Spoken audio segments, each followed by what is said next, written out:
Pepe is our shaman who conducts all the ayahuasca ceremonies. He's featured in a documentary that's found on Netflix called The Last Shaman. So for anybody that's interested to sort of get an idea of Pepe's work, he's featured in that documentary. There's a lot of suspect characters in that documentary, but Pepe is, he comes from a long lineage of Shipibo shamans. So his tribe is referred to as Shipibo Canibo, and they're located in just outside of a city called Pucallpa, which is down along the Amazon. He's from a village called Santa Rosa, which lays right on the border between Peru and Brazil. He comes from a fishing town. Now, Pepe's father was killed when he was just a young boy, and he went to live with his uncle. And his uncle is also a fairly famous shaman who works. He works in Italy and France. He travels quite a bit. He's starting to get older now, but he was taught by his father and then passed it down to Pepe, which I've worked with many different shamans since I've been down here, and Pepe is very special because Pepe, he's been through his own traumas. He's had his own struggles in his life, and he's helped heal himself and his community. Not all shamans are good, so I want to touch on that. I mean, I've worked with some shamans that, again, I've read a lot of Terence McKenna, and I always refer to him because I feel that he was sort of like the godfather of bringing psychedelics, one of them anyway.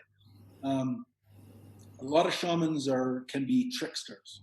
So they perform this beautiful ceremony, but they're not really doing it from a place of caring or wanting to help. And I'm a pretty good judge of character. And like I said, I've gone through probably about 4 shamans before I got to Pepe. And if you watch the documentary, and spoiler alert for those who decide to watch it, I am going to give a little bit of info about that documentary. It shows him trying to help people and heal. And there's an organization which labeled itself as nonprofit, which is probably a straight up lie because they were there for the profit. Pepe had a falling out, and he was actually kicked out of his village.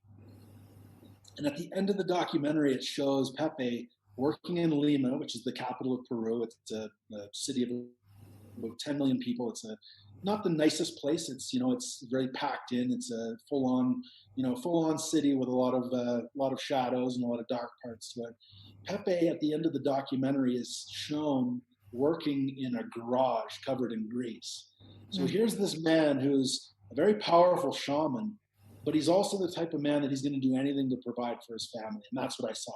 Do you know what I mean? So it's like, that's one of those things that in Pepe, I saw this man who he's going to do anything to provide for his children, his wife, his mother.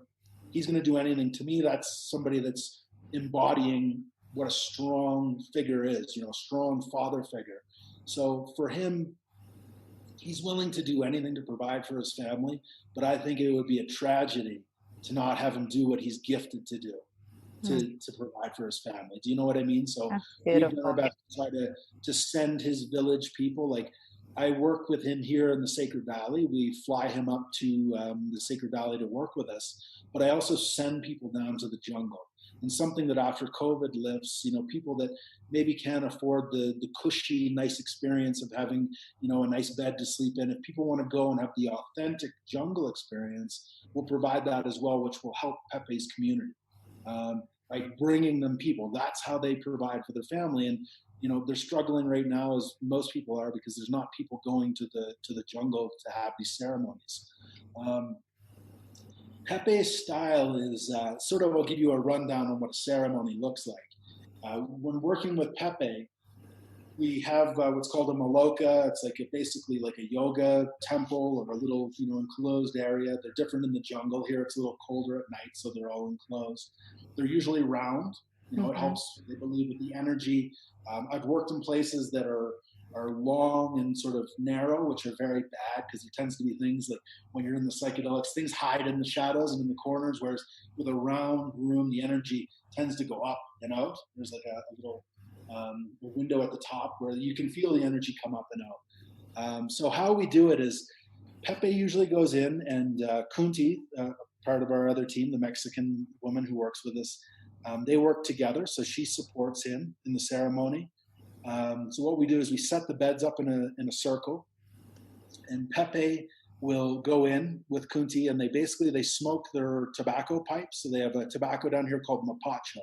Mapacho is believed to cleanse the area, much like a Palo Santo. They say a prayer, and it's always one of those things that people, it's different cultures. Where I come from, tobacco causes cancer, and it's a horrible thing. It's like not a healthy. It's not warding off evil spirits. It's actually giving you evil spirits. But they believe in the opposite, that through smoking the pipe, they say a prayer, and it's a tradition. So again, I respect that, but for some of our guests who are tobacco sensitive, which I am, I can't be around, but we don't go in, we let them do the whole cleansing with the tobacco, and they say their prayer.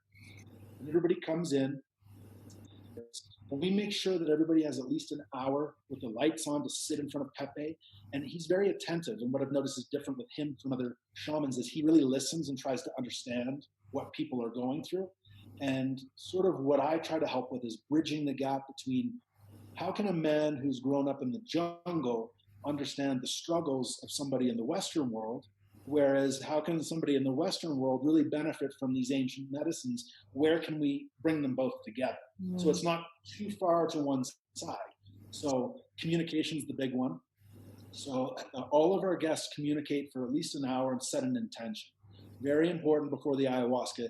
I always refer to an intention as almost like an anchor.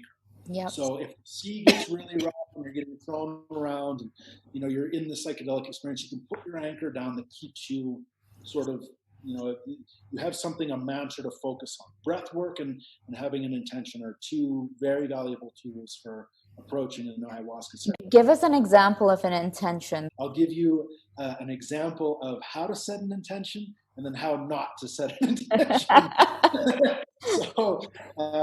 So people that come down, it's like people are like, one intention is I want to have more love and compassion and patience with myself. Mm-hmm. I want to have love and acceptance for who I am and patience for myself.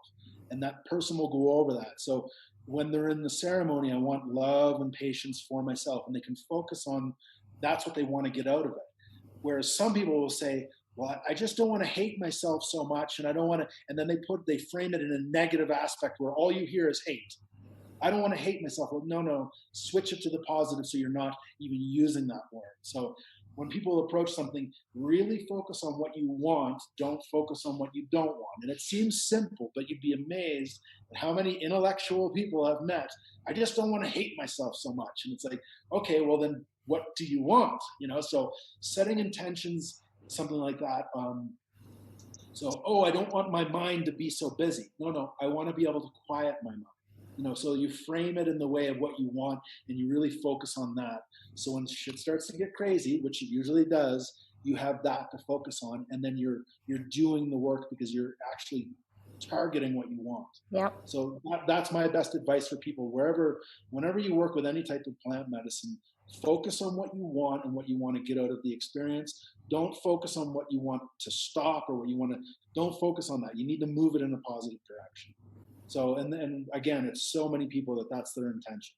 I want to love myself and have more patience. Yep. Because we're very impatient with ourselves. I know I am. Like, I want it now. I got to do this now. I'm not in good enough shape. I need to do this. I should have done that. I need to accomplish more here. And it's like, slow down, find the balance so you're not on too far end of either side of the spectrum.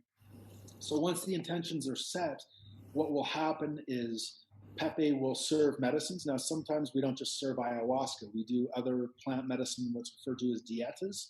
Mm-hmm. So some people work with different types of plant medicines. You can diet everything from the tobacco plant, chichuasi. There's many different tamamori. There's different types of trees and plants that they use the bark. And this is a ancient study.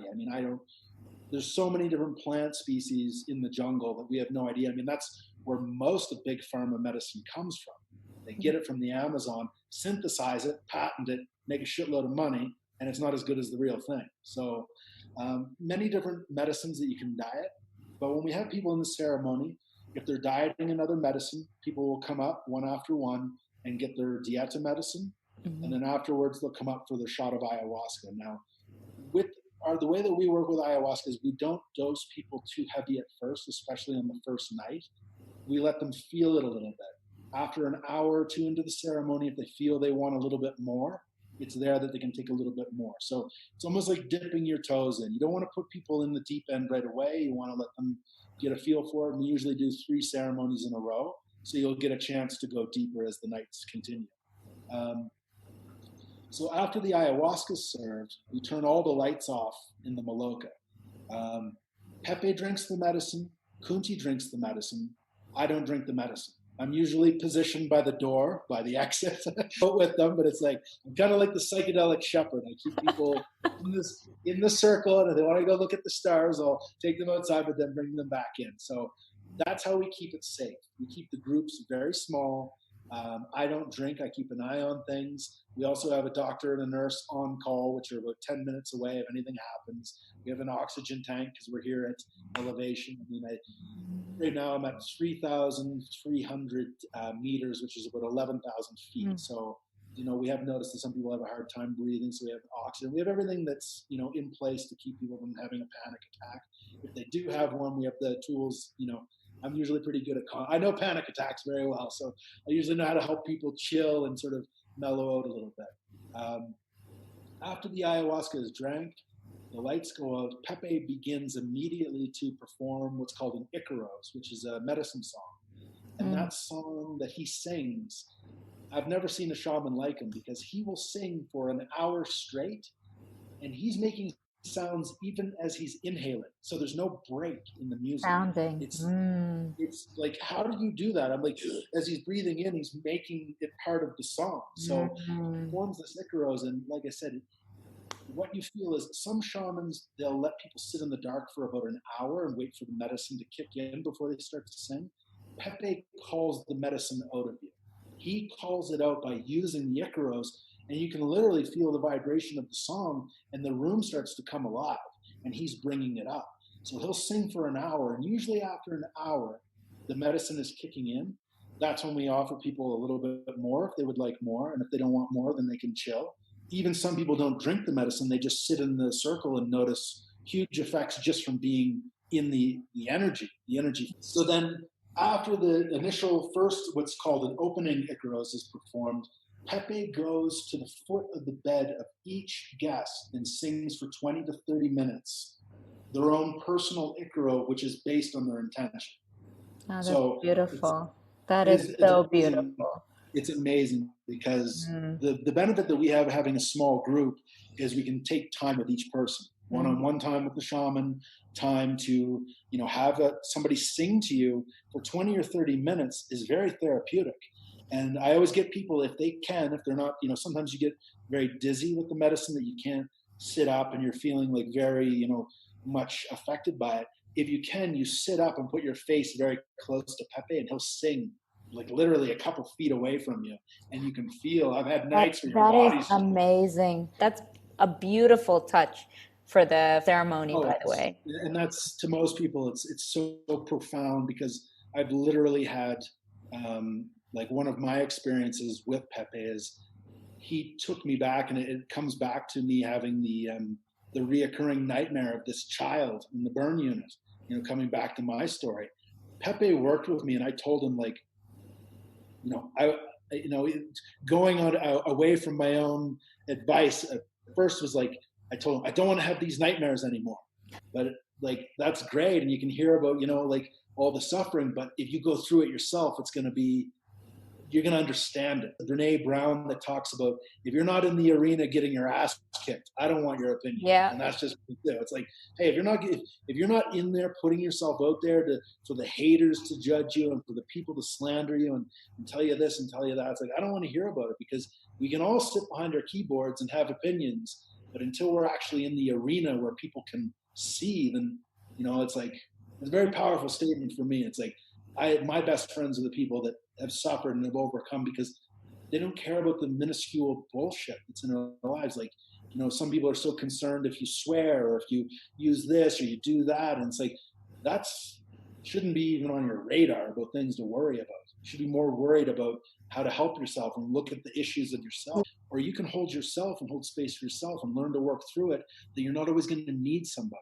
And again, I'm not saying that we don't need people from time to time, but I just feel some people, they underestimate their own power and they immediately reach for help when they maybe don't need it. It's like, and then they're going to always feel like they're dependent on somebody. They're not strong and independent enough. And again, I mean, some of us face tragedies that we need somebody to hold our hand. I get it. But, balance, you got to work a little.